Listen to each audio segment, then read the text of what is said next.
I catch sight of my reflection in the polished glass doors of the Grand Meridian Hotel, and for half a second, I don't know the woman looking back at me. She wears a lavender dress that costs 2 weeks of my salary, and a pair of heels already biting into the skin of my toes. My hair, usually scraped into a no-nonsense bun beneath a chef's hat, now falls in soft waves that brush my shoulders. For a flicker of a moment, I look like I might actually belong in this world of chandeliers and champagne. But the illusion cracks as soon as I push through the doors. Inside, the pre-ceremony reception hums with voices sharp and bright, conversations swirling about new medical practices, corporate law firms, investment portfolios. I clutch my champagne flute the way a sailor clutches a rope in storm tide, a lifeline among strangers who all happen to share my blood. A server glides past with a tray of canapes. An instinct kicks in. I don't think about eating them. I think about plating, symmetry, garnish. Old habits. Then I hear it, my father's voice. It carries, just as it always has. Yes, that's my daughter, Scarlett. He gestures vaguely in my direction. A man presenting a curiosity rather than kin. She's just a cook, not a professional like Michael. A laugh follows, the gentle, lilting laugh that used to be bedtime comfort, but now I recognize as my mother's way of greasing social gears. We try to steer her toward law school, she adds, the words light as silk and sharp as knives. But she was always stubborn. The champagne turns bitter on my tongue. Heat surges up my neck until my face burns. My fingers tremble against the stem of the glass, the golden liquid rippling with my breath. Just a cook.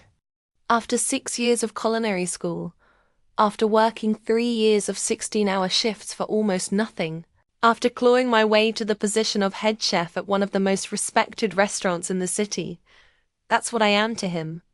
Just a cook. The memory crashes back before I can stop it. Sunday dinner. 7 years ago.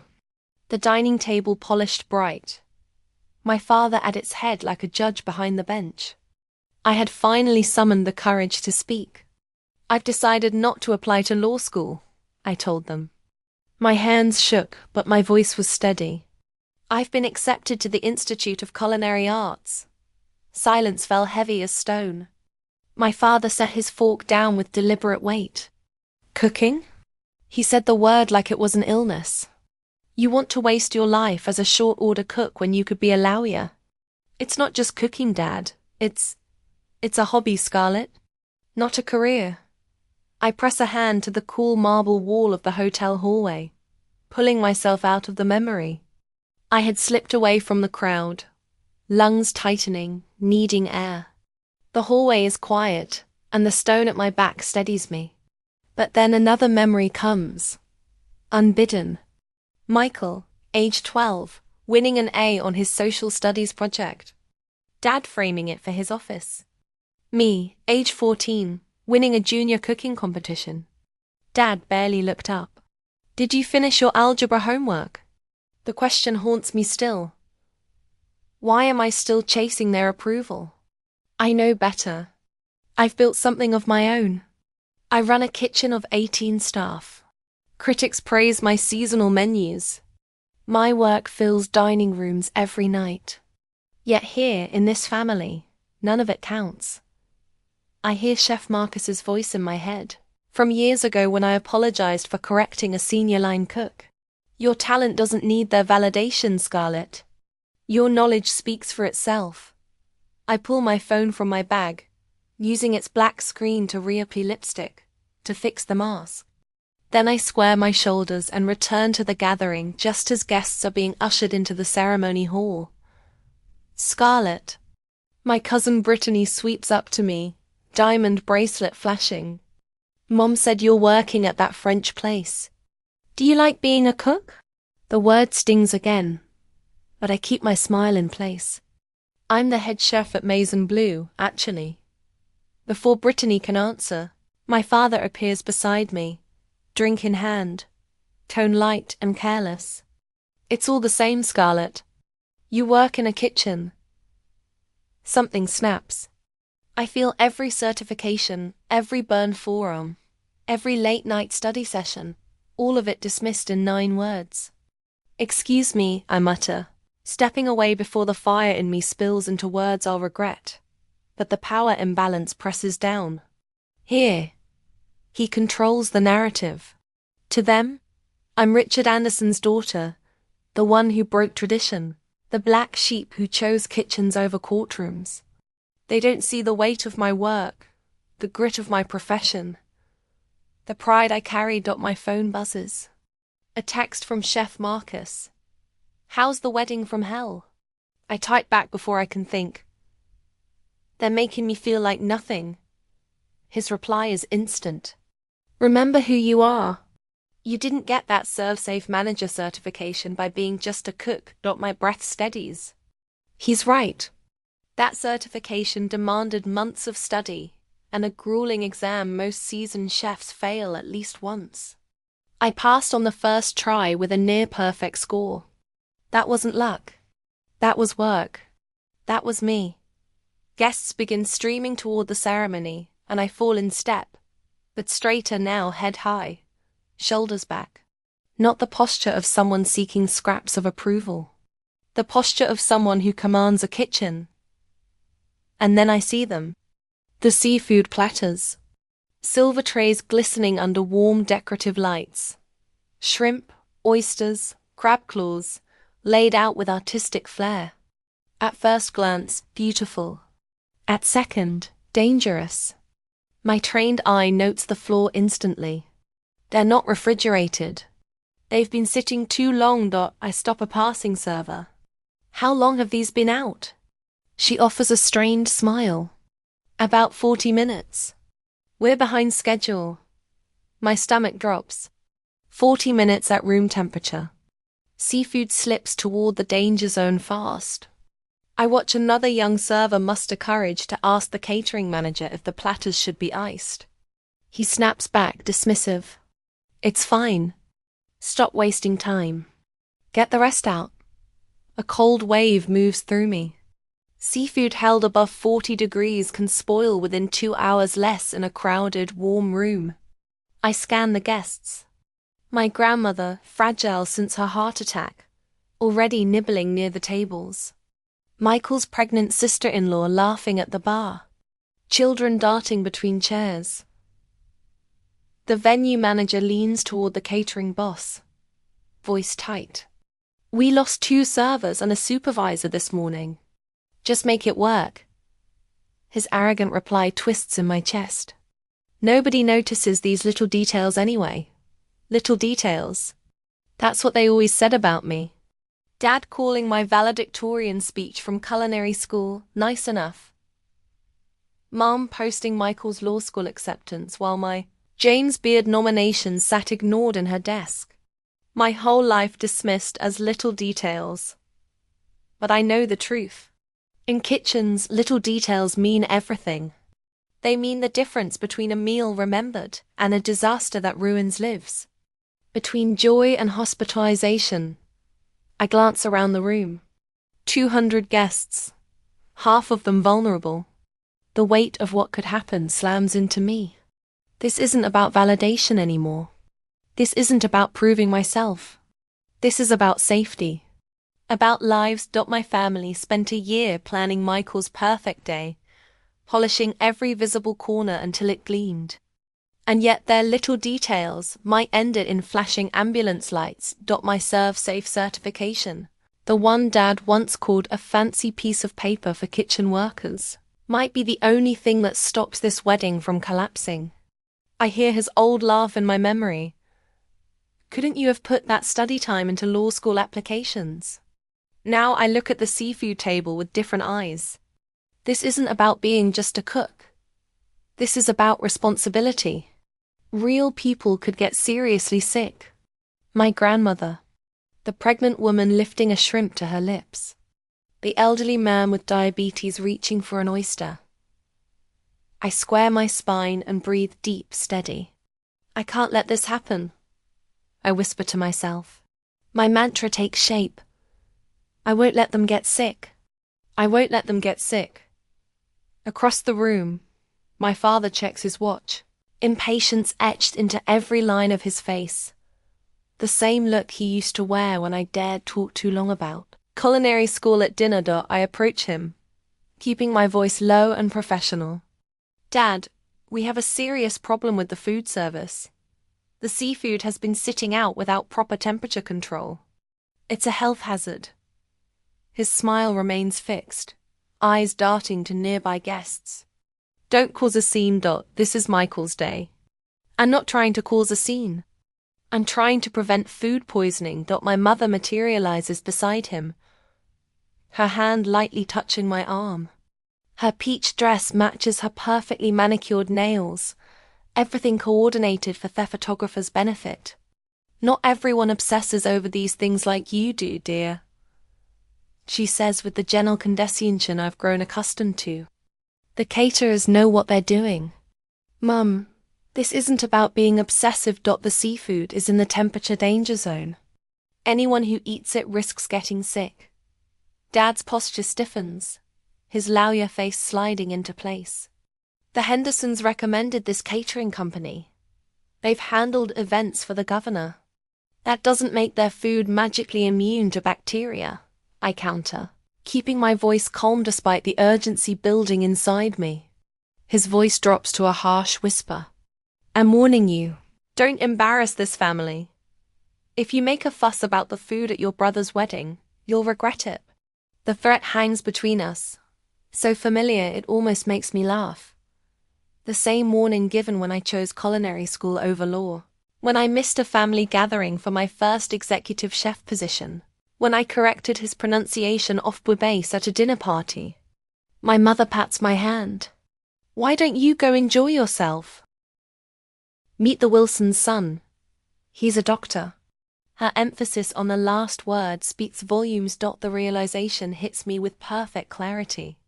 They would rather risk 200 guests getting food poisoning than acknowledge my professional expertise here, disrupt their perfect social event. The stakes aren't just my wounded pride anymore. They're potentially life-threatening. Leave the food to the professionals we hired, Dad says with finality, turning away to greet an approaching colleague. Professionals. The word stings, but also steals my resolve. I am a professional one, whose knowledge is particularly relevant right now. I scan the room and spot the venue manager near the entrance to the kitchen, clipboard in hand, wiry lines creasing her forehead. I approach her with purpose, extending my hand. Miss Waters. I'm Scarlett Anderson. The bride's sister? Is everything all right? Groom's sister.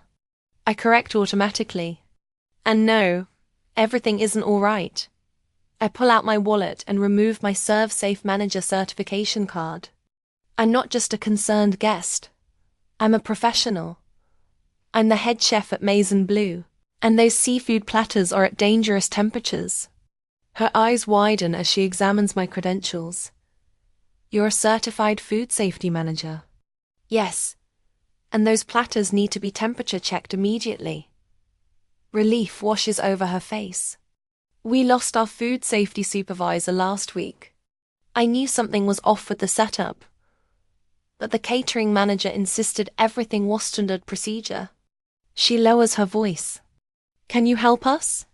For the first time today, someone is looking at me not as Richard Anderson's disappointing dart, but as a qualified professional whose expertise has value. The recognition floods me with a sense of purpose stronger than any family approval. I need to check those temperatures immediately, I say, already moving toward the kitchen. Eleanor falls into step beside me. Thank you, Chef Anderson. I think you might be saving this wedding in more ways than you know. I slip into the kitchen through the swinging doors, heart pounding. The weight of what I'm about to do settles like a stone in my stomach. Eleanor follows close behind, her clipboard clutched against her chest. The main cooler is this way, she whispers, leading me past bustling staff who barely glance our way. A sous chef eyes us suspiciously, but returns to his furious chopping when Eleanor flashes a venue manager badge. She pulls open a heavy stainless steel door, and cool air washes over us. Here. She hands me a digital probe thermometer, our backup. The staff should be using these consistently. But I nod, understanding the unspoken concern. The thermometer feels like an extension of my hand, a familiar tool of my trade. I approach the seafood platter's first elegant arrangements of shrimp, crab and salmon that would look beautiful on any table. But beauty isn't the issue here. I slide the probe into a large shrimp, careful not to contaminate other pieces. The digital display climbs past 40 degrees Fahrenheit, 45 degrees Fahrenheit, finally stopping at 52 degrees Fahrenheit. My stomach tightens. This is dangerously out of temperature range, I say, keeping my voice steady, despite the anger rising in my chest. Seafood should never exceed 41 degrees Fahrenheit during storage or display. Eleanor's face pales. Are you certain? I take 3 more readings from different platters, documenting each one on the notepad she provides. Every reading hovers around 52 degrees Fahrenheit, a perfect breeding ground for bacteria. The refrigeration unit is running. I note, but it's struggling. When was the last maintenance check? 2 weeks ago, Eleanor says, flipping through her clipboard. Everything passed inspection. I pull out my phone and take photographs of each reading, careful to capture the timestamp. I need you to witness these readings, I tell Eleanor. She signs each notation with her name and title. Moving methodically through the kitchen, I uncover more violations. Raw chicken stored above ready-to-eat vegetables, dressings without date markings, a hand-washing sink without soap. The pattern becomes clear. This isn't just one mistake, but systematic negligence. When we confront the head caterer, a portly man with sweat beating on his forehead, his face turns crimson. We've never had complaints before. He snaps, snatching the notepad from my hand. Who are you to inspect my kitchen? Eleanor steps forward. She's a certified food safety manager. We need to listen. Something shifts in the air. The first acknowledgement of my professional credentials from someone with authority. The caterer's eyes narrow as he glances at my Serve Safe manager card, which I've placed on the counter. Those readings must be wrong, he mutters, but I can see the uncertainty creeping into his expression. Check them yourself, I offer, handing him the thermometer. The seafood has been in the danger zone long enough to allow bacterial growth that could cause severe food poisoning. His hands shake slightly as he takes his own readings. The numbers don't lie. With each piece of documented evidence, I feel my confidence growing. Not the nervous defensive posture I'd adopted earlier with my family, but something more substantial, the quiet authority that comes from knowing exactly what I'm talking about. We need to pull all seafood items immediately, I state, my voice carrying across their kitchen. Several staff members pause their work, turning to watch the confrontation. Eleanor nods. I agree. What about the chicken? Needs to be moved below all ready-to-eat foods and checked for proper cooking temperature before service. I'm thinking systematically now, addressing each risk methodically. The dressings need dating or discarding if we can't verify preparation time. A young line cook approaches hesitantly. I tried to tell him earlier about the temperature issue, but he wouldn't listen.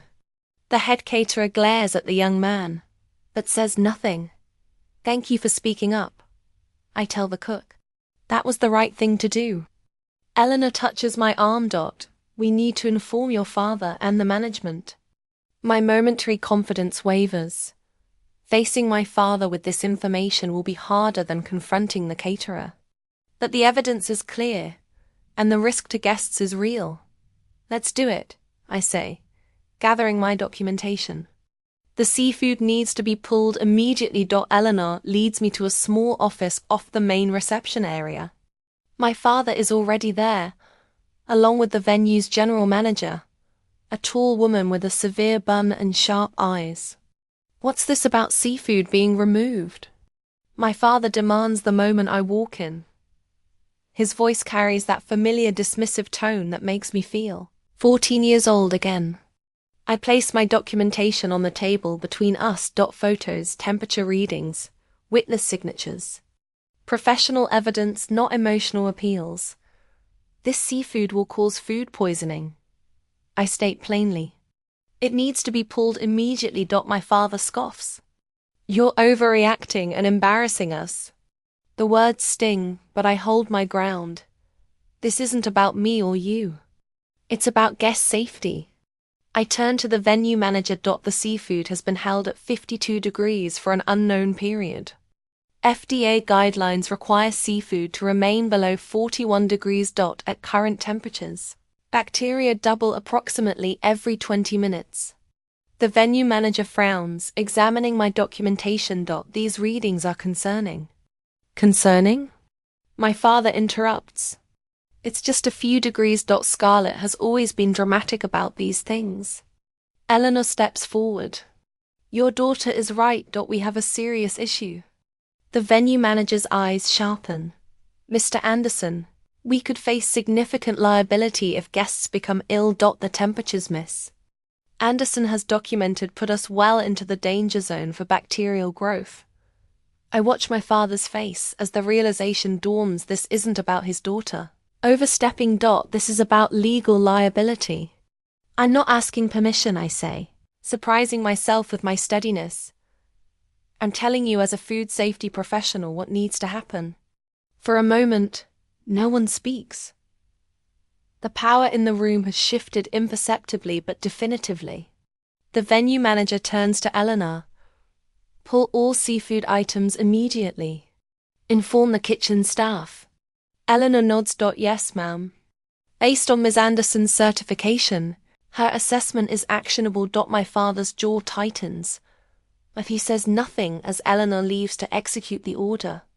I've won this round, not through family position or social standing, but through professionalities.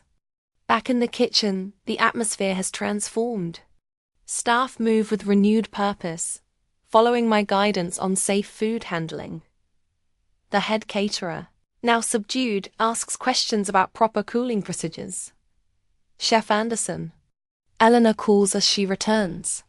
The staff needs direction on replacement options. Chef Anderson. Not Ms. Anderson or Richard's daughter. The simple acknowledgement of my professional title sends a wave of validation through me. A server approaches, extending her hand. Thank you for catching, miss. My grandmother is here tonight. She's 82 and had a heart valve replacement last year. Food poisoning could have been devastating for her. Before I can respond, another guest enters the kitchen. A middle-aged man in an expensive suit. Are you the chef who caught the temperature issue? He asks, extending his hand.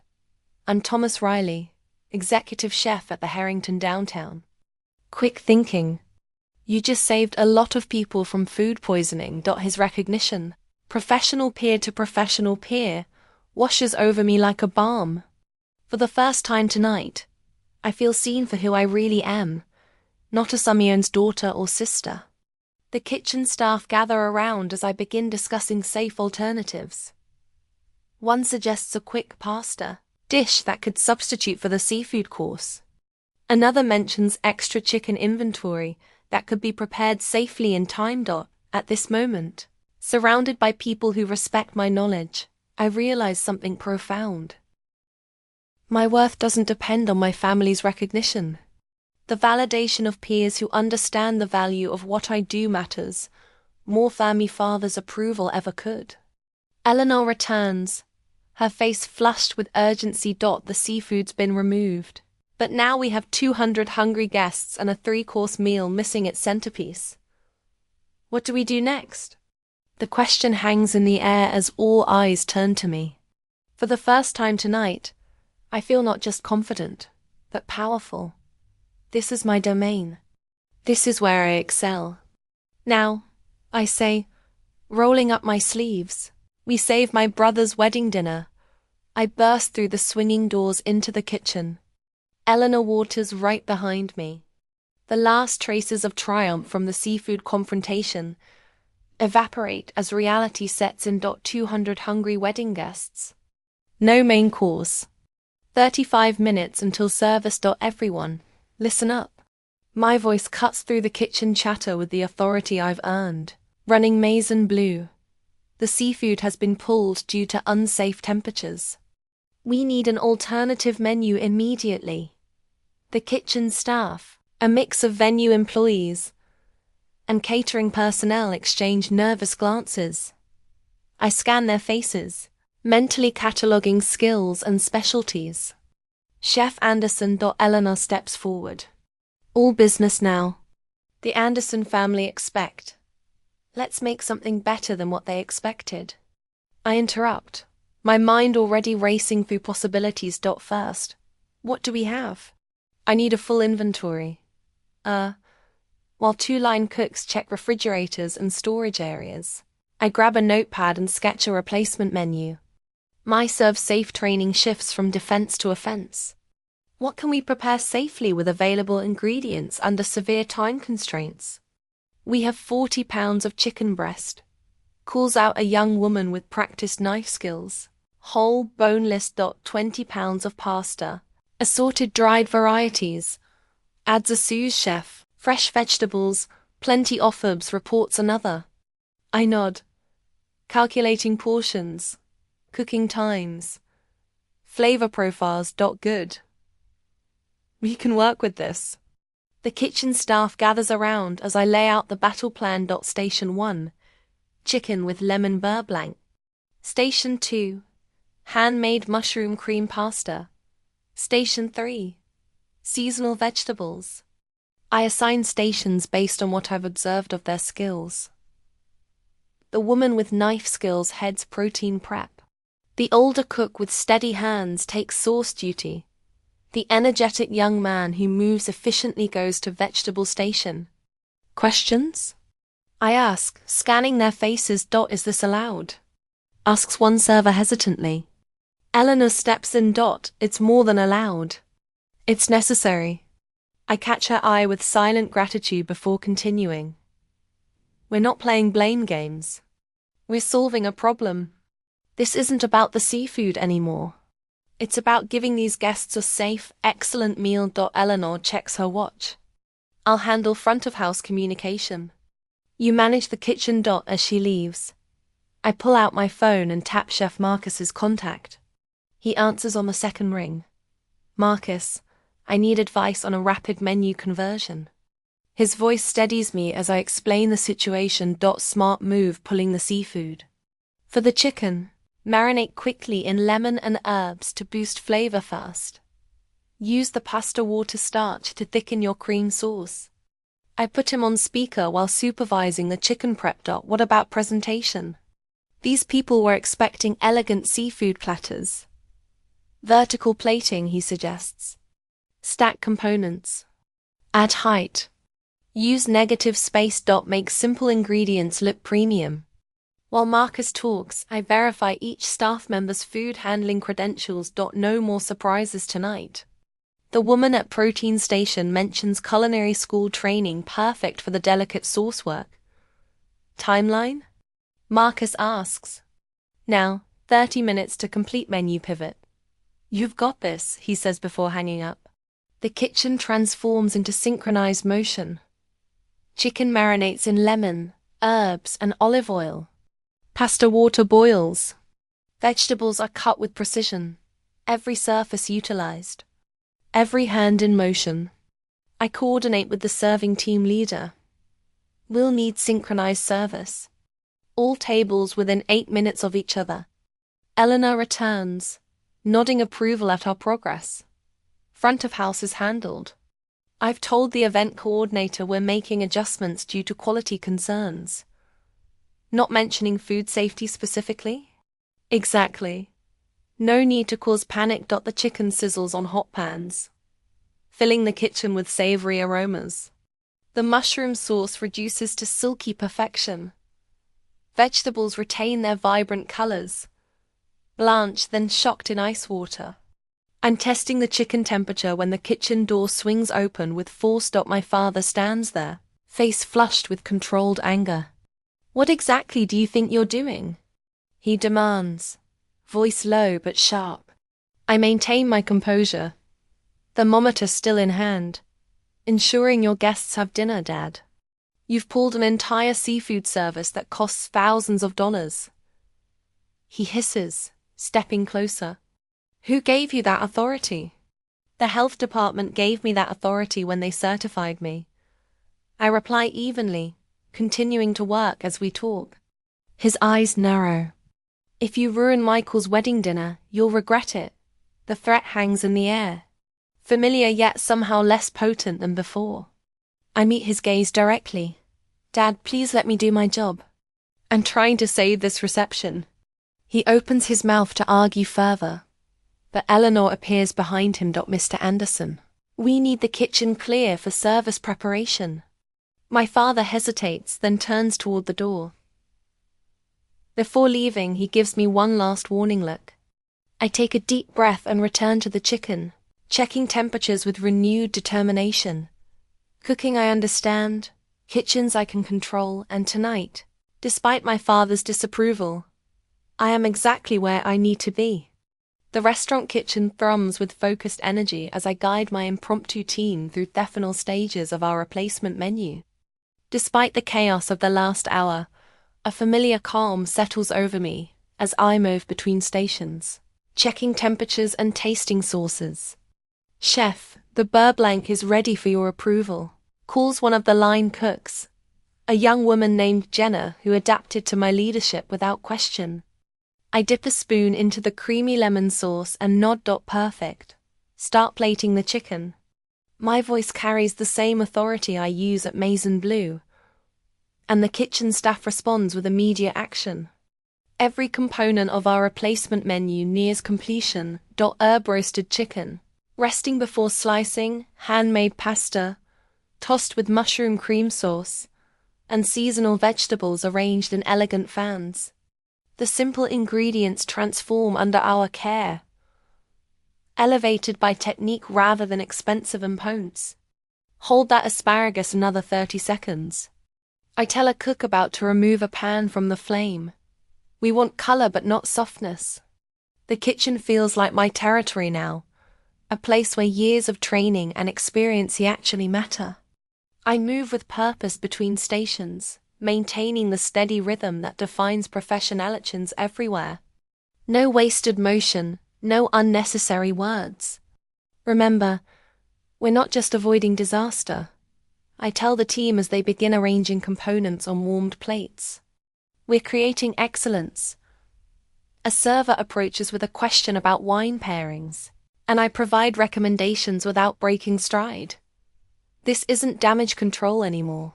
It's a complete reimagining of what the wedding dinner can be.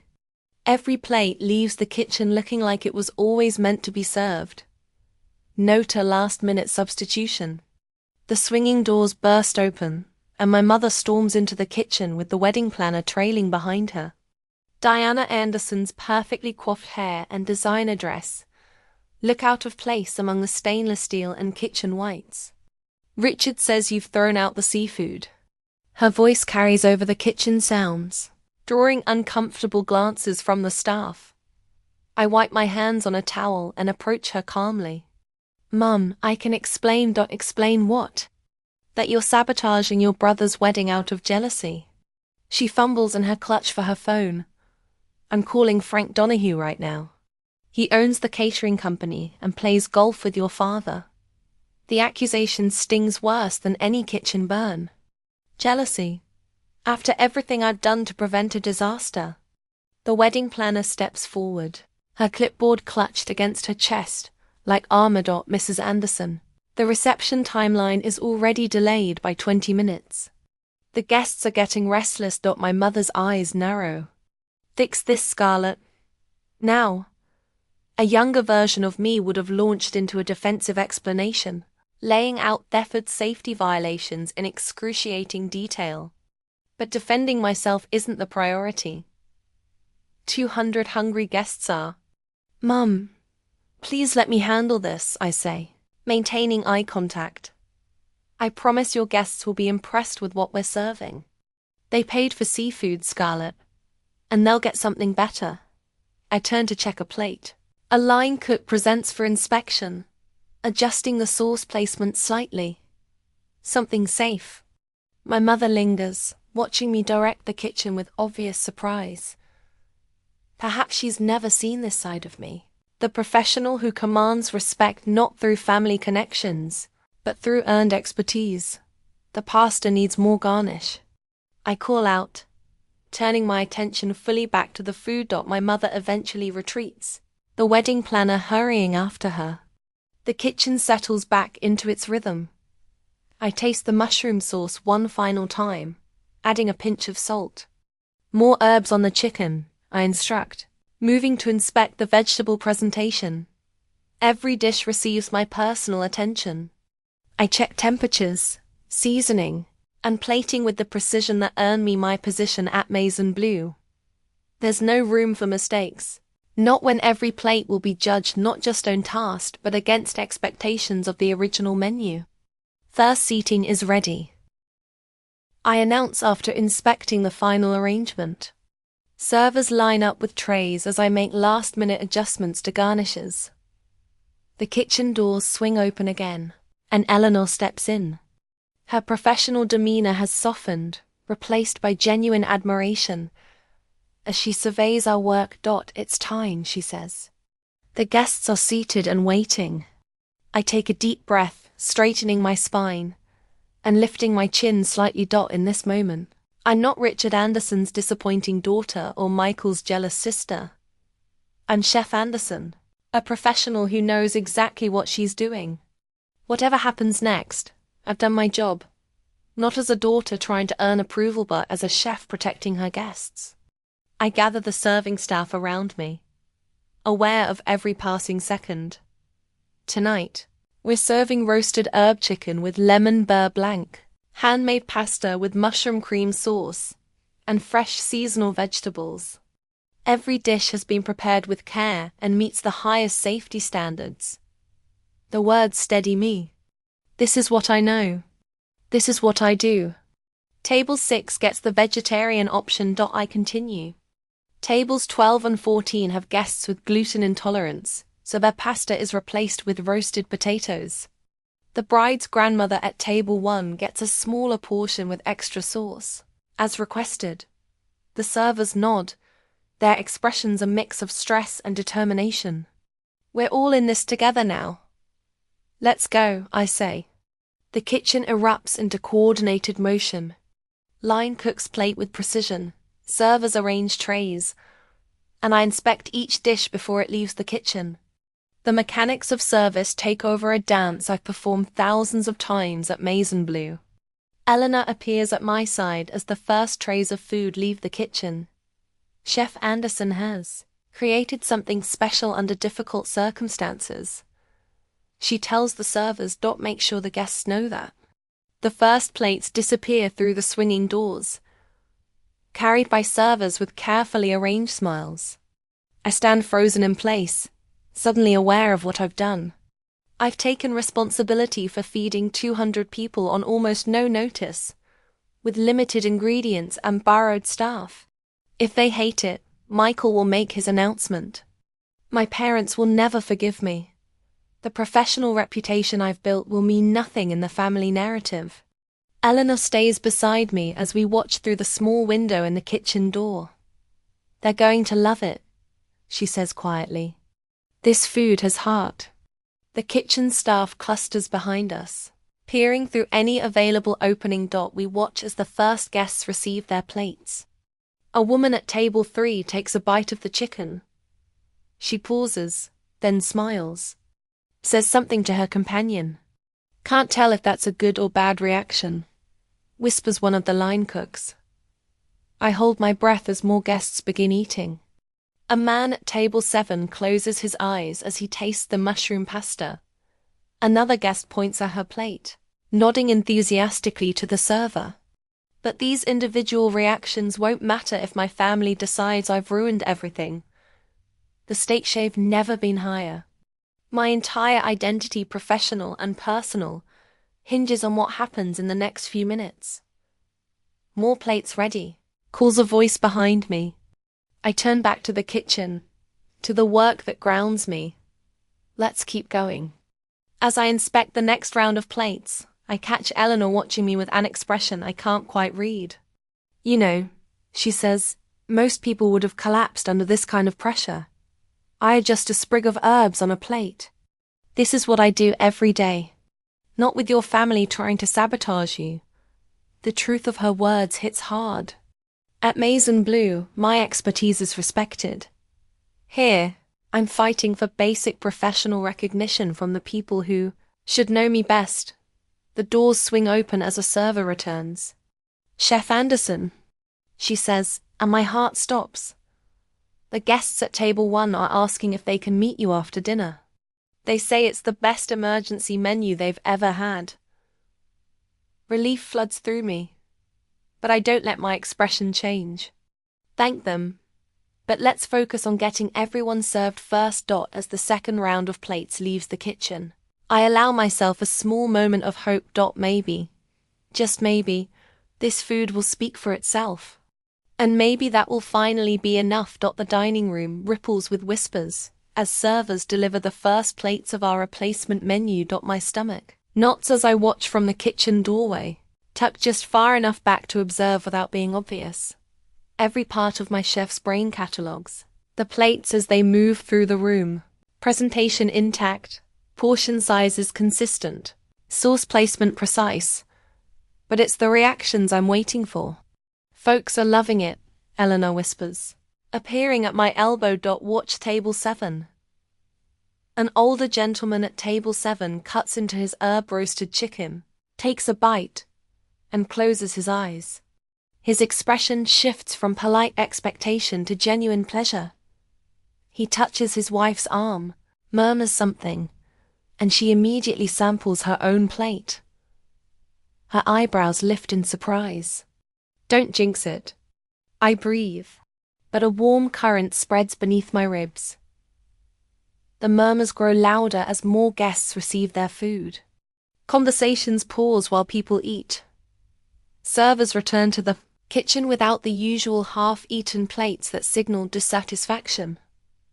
Chef, they're asking for more sauce on the side, reports a server, practically bouncing with excitement. Table 12 said it's the best chicken they've ever had at a wedding. Table 9 wants to know if we have recipe cards, adds another. The kitchen staff exchange glances, their early attention dissolving into cautious smiles. When I'd first commandeered their kitchen, they'd followed my instructions with professional skepticism. Now they move with the proud confidence of a team that knows they've delivered something exceptional. Miss Waters? A woman in her 60s approaches Eleanor. Is it possible to compliment the chef? This pasta is extraordinary. Eleanor's smile widens. Actually, that's Chef Anderson right there. She gestures toward me. The woman turns, surprise registering as she recognizes me from the ceremony. You're Michael's sister. You made this? I nod, professional mask firmly in place. Yes, ma'am.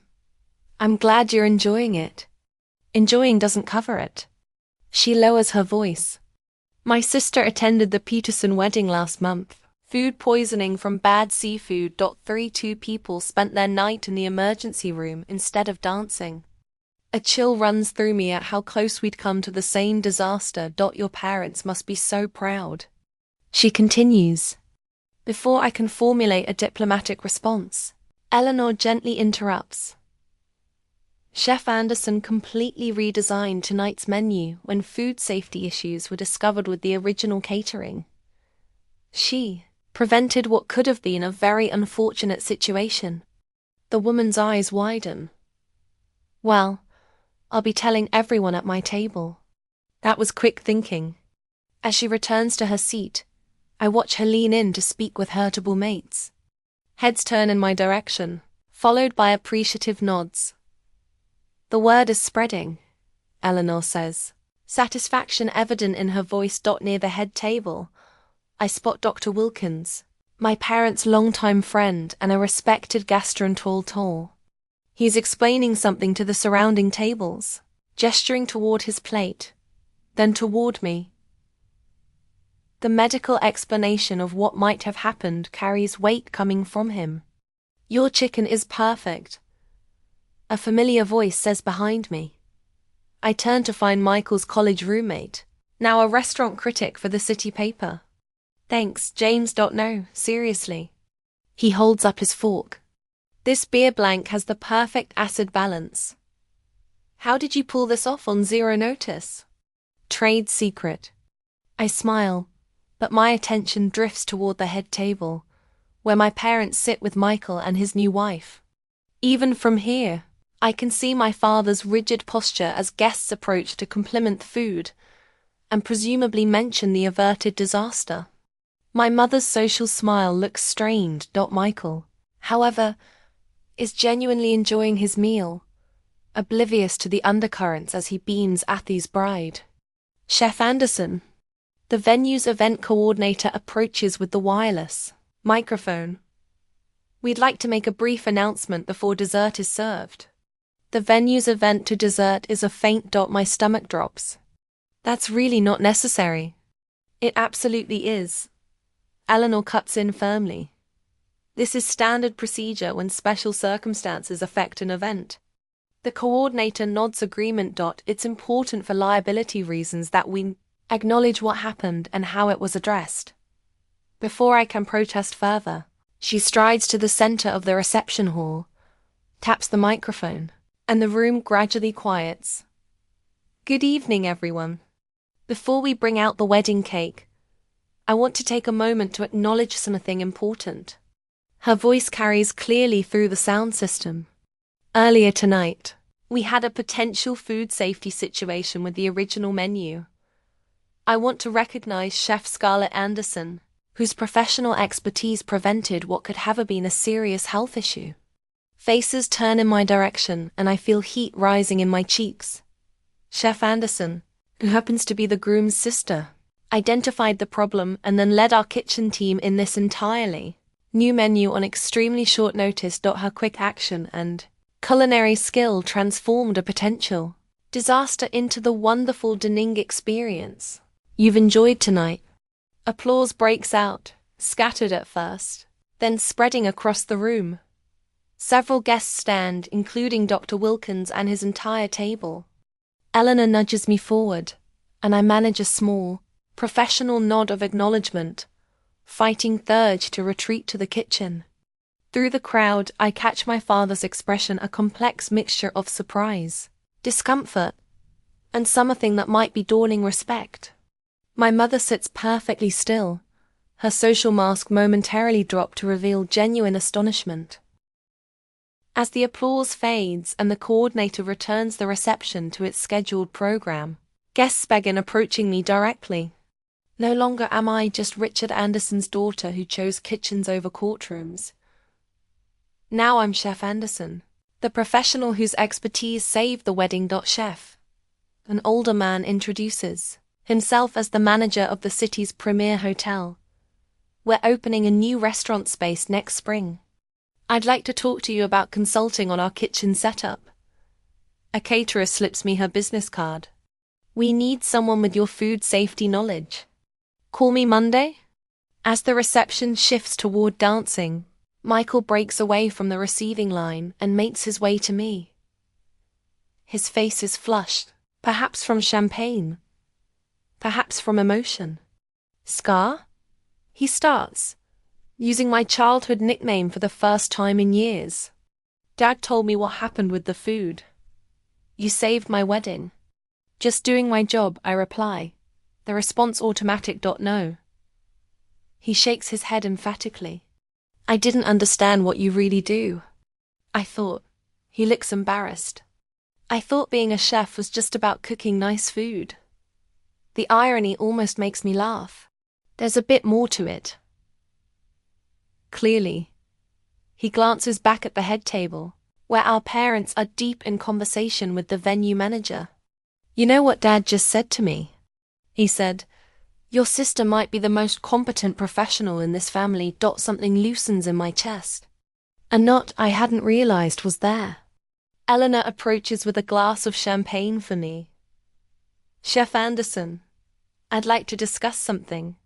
The Grand Meridian has been looking for a food safety consultant for our venue. After tonight, I'm hoping you might consider the position. I'd be interested, I say, surprised by how steady my voice sounds. As dessert is served, I notice my father watching me from across the room, his expression thoughtful. When our eyes meet, he raises his glass in a small private toast. The venue manager approaches the microphone again. Ladies and gentlemen, I'd like to propose a toast before the dancing begins. She raises her glass. To Michael and Caitlin, of course. The crowd murmurs approval. And to Chef Anderson, who reminded us all tonight that true professionalism shines brightest under pressure. 200 glasses rise in unison. To Chef Anderson. In that moment, with my professional title echoing through the hall of my brother's wedding, I finally feel the complete integration of my two worlds. No longer the family disappointment with the impractical career, but Chef Scarlett Anderson, professional, expert, respected. As I sip my champagne, I catch my reflection in the ballroom's mirrored wall. The woman staring back wears a lavender dress and tired eyes, but her shoulders are straight, her chin lifted. She looks like exactly who she is, a chef who saved the day, and in doing so, found her place at the family table. I adjust the framed certificate on my office wall. Serve Safe Manager, Scarlett Anderson. A sunshine streams through the windows of my new consulting space. 6 months since Michael's wedding, and this small office represents everything that changed that night. My phone buzzes with a text from Eleanor. Conference room ready for your food safety workshop. 15 venue managers confirmed. The memory of that wedding night flashes through my mind. Not the humiliation of my parents' dismissal, but what came after the turning point when everything changed. Richard approached me awkwardly.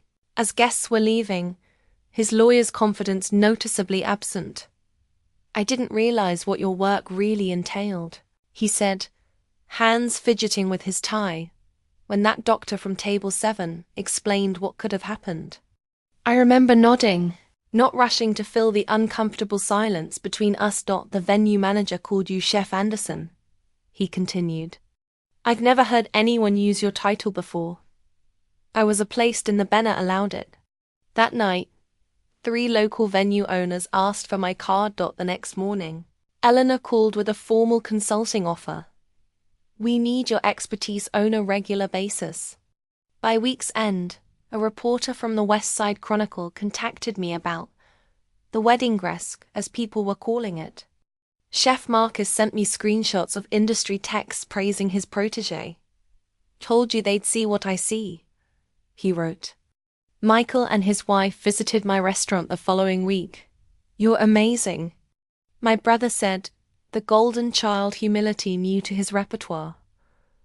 We were wrong about your career, Scarlett. Dead wrong.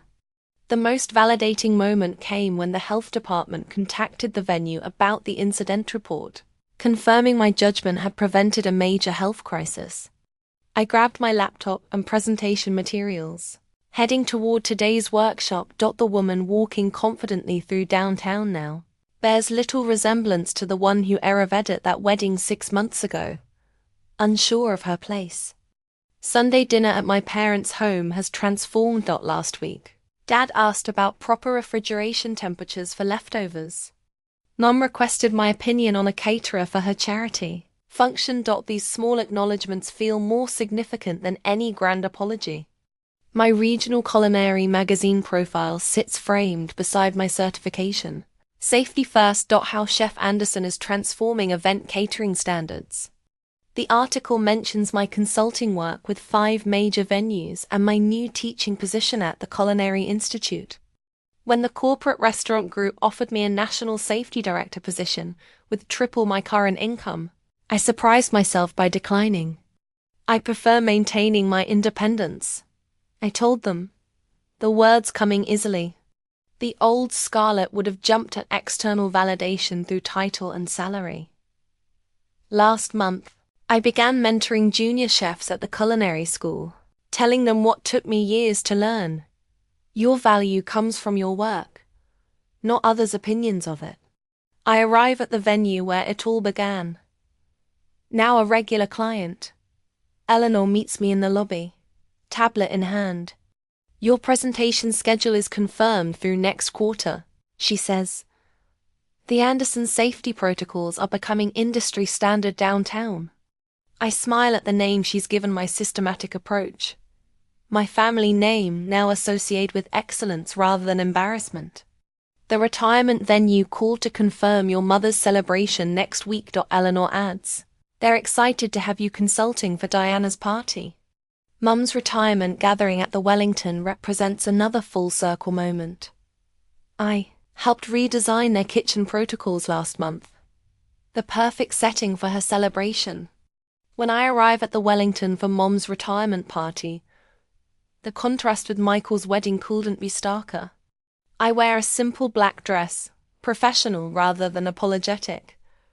I spot Dad near the entrance, surrounded by his law partners. Instead of avoiding eye contact as he once might have, he waves me over enthusiastically. This is my daughter Scarlett, he tells the group, his voice carrying that unmistakable note of pride. She's revolutionizing food safety standards in our city.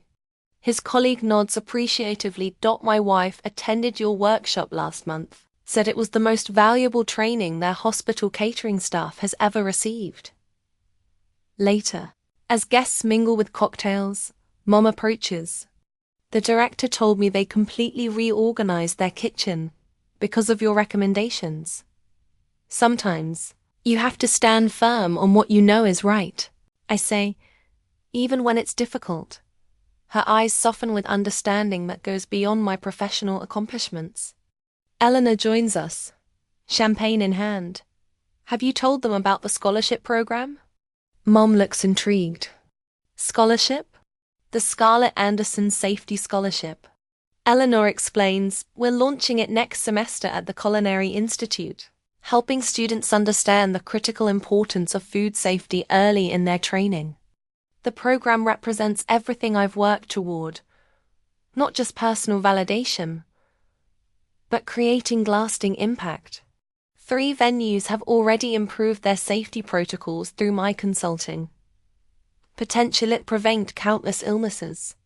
The room quiets as Dad takes the small stage for a toast to Mom's career. After praising her accomplishments, he pauses, looking in my direction.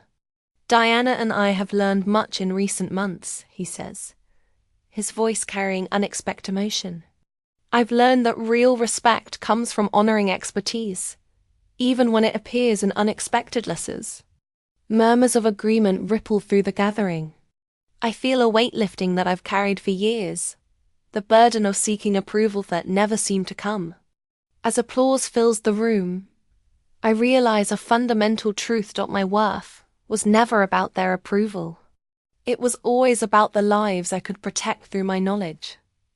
That's the legacy I'm building, one kitchen at a time. When Dad raises his glass in my direction, I raise mine and return equals at last. Professionals in our own domains, family in all the ways that truly matter.